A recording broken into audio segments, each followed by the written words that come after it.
So dear student, welcome to my class. हमने अपने पिछले क्लास में शेल, सबशेल और ऑर्बिटल्स के बारे में बात की थी। अब हम बात करेंगे सबशेल, या जिनको कभी कभी ऑर्बिटल भी कहते हैं, ऑर्बिटल्स नहीं ऑर्बिटल भी कहते हैं, उनके शेप के बारे में। तो अपना क्लास स्टार्ट करने से पहले आप सबसे हम्बल रिक्वेस्ट है कि मेरे इस नए चैनल को ज़्यादा से ज़्यादा नंबर में सब्सक्राइब करें, ज़्यादा से ज़्यादा नीडी लोगों तक शेयर करके इसको पहुंचाएं और अपने कमेंट्स ज़रूर बताएं, साथ में बेल आइकन को ज़रूर दबाएं जिससे आपको नोटिफिकेशन टाइमली पहुंचे। इसके अलावा आपके लिए एक ये इन्फॉर्मेशन है कि अभी जो भी हम वीडियो अपने या लेसन्स बता रहे हैं या दिखा रहे हैं वो सारे इस प्लेलिस्ट में एटॉमिक स्ट्रक्चर को डील कर रहे हैं। उसके अलावा हमारी केमिकल बॉन्डिंग और फंडामेंटल ऑफ ऑर्गेनिक केमिस्ट्री के ऊपर भी प्लेलिस्ट आ चुकी है, तो आप उनको भी देखें और अपने लिए उनसे फ़ायदा उठाएं। इसके बाद हम लोग इनऑर्गेनिक केमिस्ट्री के फंडामेंटल्स को अपनी नेक्स्ट सीरीज़ में डिस्कस करेंगे। तो आज का क्लास स्टार्ट करते हैं। तो पहले एक चीज़ क्लियर हो जानी चाहिए कि जब हम अपने एटॉमिक स्ट्रक्चर सीरीज़ को डिस्कस कर रहे थे तो हम ये बात क्लियर कर रहे थे कि इलेक्ट्रॉन्स, एटम्स, न्यूक्लियर प्रोटॉन्स, ये सब एक फोटॉन एटसेट्रा मैटर वेव या ड्यूलिसिटी ऑफ वेव पार्टिकल शो करते हैं, यानी पार्टिकल्स वेव को ये रिप्रेजेंट करते हैं, जिसको डी बर्गोली ने हाइपोथेसिस दे के बताया था। वहाँ हम ये समझ सके थे कि एक इलेक्ट्रॉन कहाँ मिलेगा ये चीज़ श्योरिटी से नहीं कही जा सकती है। तो प्रोबेबिलिटीज़ हम फाइंड करते हैं इलेक्ट्रॉन के मिलने की। तो जैसा मैंने आपको बताया कि सबशेल या ऑर्बिटल के बारे में हम बात करेंगे, उनकी शेप्स वगैरह के बारे में बात करेंगे। तो पहले हमें ये चीज़ समझनी पड़ेगी कि नोड क्या है, नोडल प्लेन क्या है और स्फेरिकल और रेडियल नोड किसे कहते हैं। तो ये चीज़ हमें बिल्कुल क्लियर होनी चाहिए कि जैसा मैंने बताया कि हम प्रोबेबिलिटीज़ फाइंड करते हैं इलेक्ट्रॉन कहाँ हमें मिलेगा। तो इसका मतलब है कुछ रीजन में इलेक्ट्रॉन होगा और कुछ रीजन में नहीं होगा। तो वो रीजन जहां पे इलेक्ट्रॉन को पाए जाने की या फाइंड करने की प्रोबेबिलिटी 0 हो, उन रीजन को नोड कहते हैं। So what is a node? There is a region where probability of finding electron is 0। This region is known as node. अब नोडल प्लेन क्या है? तो ये एक प्लेन है जो एक पॉइंट या न्यूक्लियस से पास हो रहा है, यानी ये 2 डायमेंशनल फिगर है। प्लेन पास कहाँ से हो रहा है? एक न्यूक्लियस से। उस न्यूक्लियस की क्या खासियत है? उस न्यूक्लियस की खासियत ये है कि उस पे इलेक्ट्रॉन पाए जाने की प्रोबेबिलिटी 0 है। उस न्यूक्लियस से पास होने वाले प्लेन को नोडल प्लेन कहा जाता है। और L जो होता है, अगर L 3 है तो नोडल प्लेन उस शेल, सबशेल या ऑर्बिटल में 3 होंगे। अगर L 2 है तो उस सबशेल या ऑर्बिटल में नोडल प्लेन 2 होंगे। तो L से नोडल प्लेन का नंबर मिलता है, यानी नोडल प्लेन की नंबर या क्वांटिटी या संख्या L के इक्विवेलेंट होती है। अब आता है स्फेरिकल और radial node. A spherical surface within subshell or orbital on which the probability of finding an electron is 0 is known as a spherical or radial node। यानी अगर हम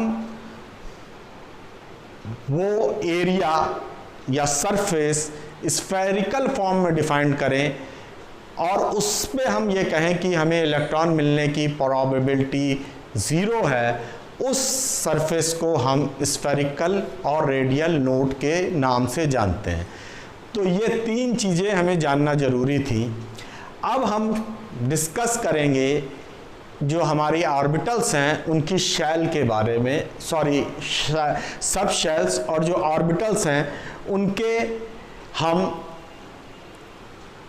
जो ज्योमेट्री है या उनकी शेप के बारे में बात करेंगे। इसी के ऊपर मॉलिक्यूल की शेप डिपेंड करती है।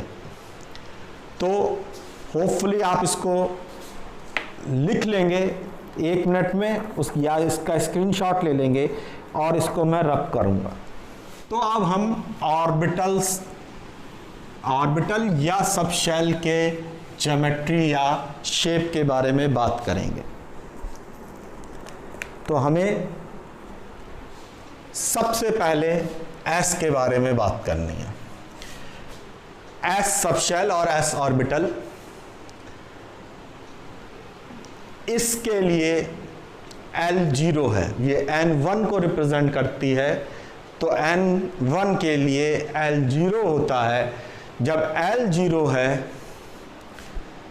For S L0 and M also 0। जब L भी 0 है और M भी 0 है तो जो ये शेल है, सब शेल है, इसका कोई ओरिएंटेशन नहीं होगा, कोई डायरेक्शन नहीं होगा, कोई ओरिएंटेशन नहीं होगा।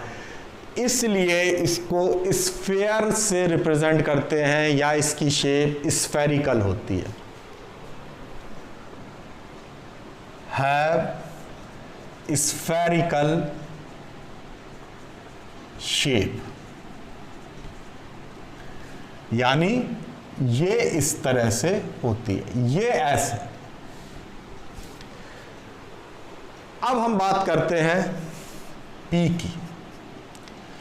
फॉर P, और इसीलिए इसके नोडल प्लेन जो है वो भी 0 है S के लिए। अब P की बात आई तो P के लिए L 1 हो जाता है और M -1 0 और +1, यानी P में मैग्नेटिक क्वांटम नंबर जो हमारा M है वो 3 वैल्यूज ले सकता है। इसलिए जो इसके ओरिएंटेशन है ये 3 ओरिएंटेशन कर सकता है, और इस वजह से इसकी जो शेप होती है वो डंबल लाइक होती है। Have shape of dumbbell like, dumbbell like shape होती है।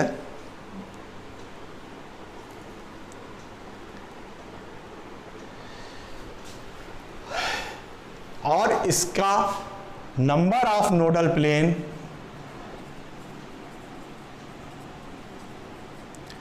L = 1 है तो 1 होता है। तो ये इस तरह की शेप होती है, इस तरह की शेप होती है और इस तरह की शेप होती है। या अगर हम कहें तो X, Y और Z अगर हम एक्सिस लें तो Z, Y, X,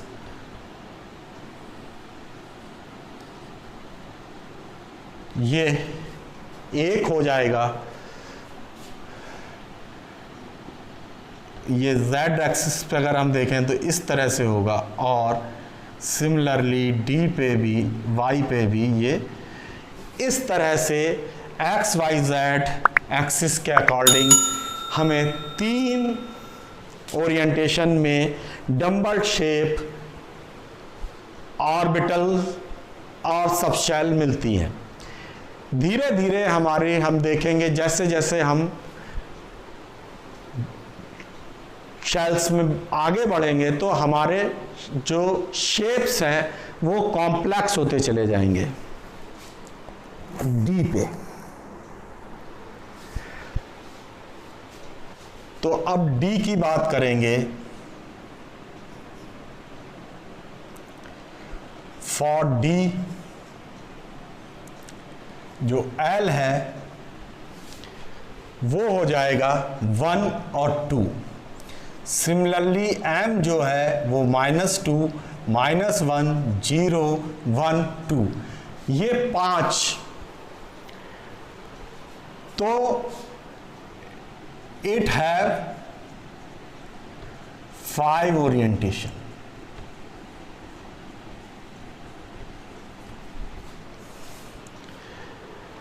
अब हमें पता है कि L, सिंस L जो है वो 1 and 2 है, hence nodal plane, number of nodal plane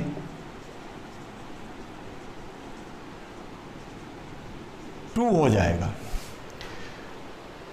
तो जो ये 5 ओरिएंटेशन है इसमें जो 4 है 4 belongs to double, dumbbell shaped, और जो 1 है वो डबल, डम्बल, डगनट शेप। ये 5 ओरिएंटेशन है जो हम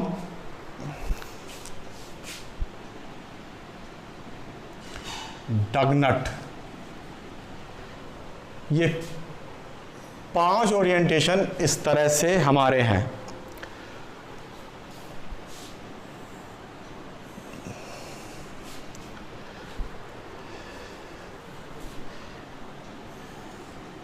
Z, Y, X, Z है, Y है और ये X है।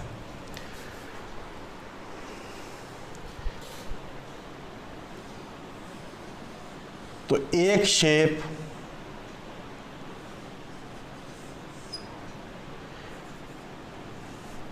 इस तरह की होती है,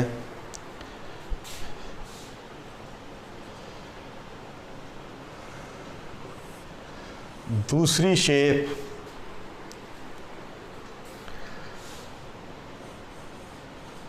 कुछ इस तरह की होती है,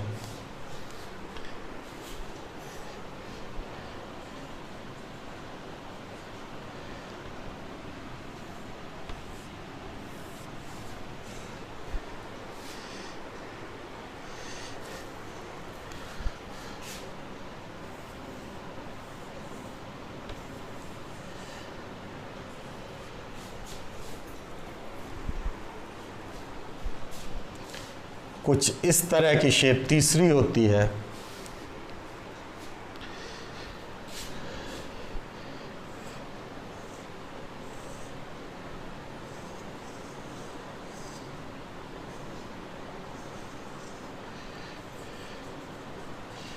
ये चौथी शेप है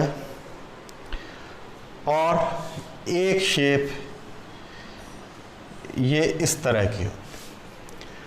तो ये 5 ओरिएंटेशन, 5 शेप्स हैं जो डी सब शेल या डी ऑर्बिटल्स की होती हैं।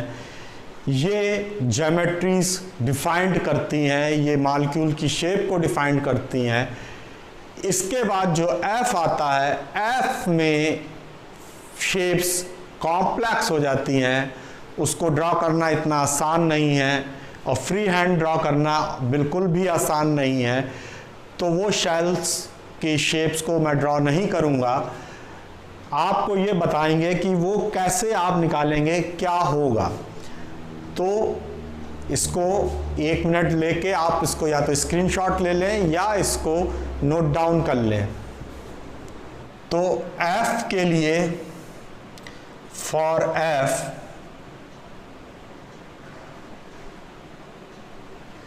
L जो है वो 1, 2, 3 होगा। M जो है वो -3, -2, -1 0 1 2 3 होगा। नंबर ऑफ नोडल प्लेन 3 होंगे और नंबर ऑफ ओरिएंटेशन 7 होंगे। ये सारे जो इनकी शेप है कॉम्प्लेक्स शेप है।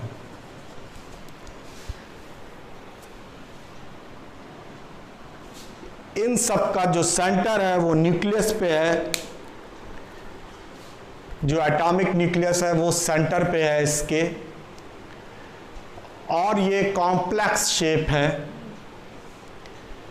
इसको हम ड्रॉ नहीं कर रहे, बस हम ये बता रहे हैं कि यहाँ 7 तरह के ओरिएंटेशन पॉसिबल हैं, यानी 7 शेप्स पॉसिबल हैं। नोडल प्लेन 3 होंगे। तो इस तरह से हम ये देखते हैं कि SPDF के जो शेप्स हैं उनको हमने आज अपना डिस्कस किया। तो आप सबका थैंक्स। आज का क्लास अब हम यहीं ओवर करेंगे। आज के लिए बस इतना ही। So kindly share, like and subscribe my channel. So once again, thanks to all of you.